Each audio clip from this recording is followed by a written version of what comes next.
नमस्कार मित्रांनो, नवीन IPO येतोय ब्रेनबीज सोल्यूशन लिमिटेड। त्याची प्राइस आहे 440 ते 465 पर शेअर।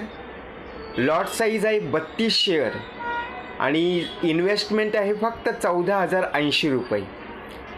तर हा खूप चांगला आहे लॉंग टर्म इन्व्हेस्टमेंटसाठी। आणि जर शॉर्ट टर्म जर पाहायला गेलो तर आपल्याला त्या शेअरमध्ये 500-550 पर्यंत ओपनिंग देऊ शकतो।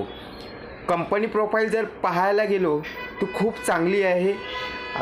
Indian largest multi channel relating आहे आणि जर पाहायला गेलो तर हा लॉंग टर्म इन्व्हेस्टमेंटसाठी आहे। आपल्याला जर IPO घ्यायचा असेल तर लिंक दिलेली आहे डिस्क्रिप्शनमध्ये। नवीन त्याद्वारे आपण अकाउंट ओपन करू शकता आणि नक्कीच आपण त्यामध्ये खरेदी करू शकता। धन्यवाद।